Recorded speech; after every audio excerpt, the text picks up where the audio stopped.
Hi friends, ನಮಸ್ತೆ. ನಾನಿವತ್ತು ನಿಮಗೆ ಹೇಳಲಿಕ್ಕೆ ಹೋಗ್ತಿರೋದು ಅಪ್ರತಿಮ ದೇಶಭಕ್ತ ಸುಭಾಷ್ ಚಂದ್ರ ಬೋಸ್ ಅವರ ಬಗ್ಗೆ. ಸುಭಾಷ್ ಚಂದ್ರ ಬೋಸ್ ಈ ದೇಶ ಕಂಡ ಅಪ್ರತಿಮ ದೇಶಭಕ್ತ.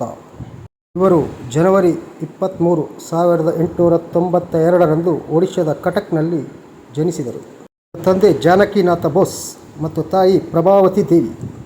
ಆ ಸಮಯದಲ್ಲಿ ಅತಿ ಕಠಿಣವಾದ ಪರೀಕ್ಷೆ ICS ಅನ್ನು 4ನೇ ರ್ಯಾಂಕ್ನಲ್ಲಿ ತೇರ್ಗಡೆಯಾಗಿದ್ದರು. ಆದರೆ ಬ್ರಿಟಿಷರ ಕೆಳಗೆ ಕೆಲಸ ಮಾಡಬೇಕೆಂಬ ಒಂದೇ ಒಂದು ಕಾರಣಕ್ಕೋಸ್ಕರ ಅದನ್ನು ತ್ಯಜಿಸಿದ್ದರು. ಭಾರತವನ್ನು ಬ್ರಿಟಿಷರ ಹಿಡಿತದಿಂದ ಸ್ವಾತಂತ್ರ್ಯಗೊಳಿಸಬೇಕೆಂಬ ಉದ್ದೇಶದಿಂದ ಆರಂಭದಲ್ಲಿ ಕಾಂಗ್ರೆಸ್ನ ಪ್ರವೇಶ ಮಾಡಿದ್ದರು. ಕಾಂಗ್ರೆಸ್ನ ಅಧ್ಯಕ್ಷರು ಕೂಡ ಆಗಿದ್ದರು. ಆದರೆ ಮಹಾತ್ಮ ಗಾಂಧೀಜಿಯವರೊಂದಿಗೆ ಭಿನ್ನಾಭಿಪ್ರಾಯದೊಂದಿಗೆ ಕಾಂಗ್ರೆಸ್ಸನ್ನು ತೊರೆದರು.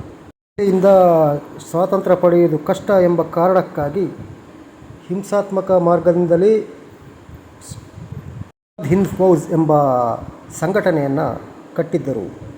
ಒಂದು ಹನಿ ರಕ್ತ ಕೊಡಿ, ನಾನು ನಿಮಗೆ ಸ್ವಾತಂತ್ರ್ಯ ನೀಡುತ್ತೇನೆ ಎಂಬುದು ಇವರ ಘೋಷವಾಕ್ಯವಾಗಿತ್ತು. ಹಾಗೆ ಜೈ ಹಿಂದ್ ಎಂಬ ಘೋಷಣೆಯನ್ನು ಮೊಟ್ಟಮೊದಲ ಬಾರಿಗೆ ಇವರೇ ಮಾಡಿದ್ದರು.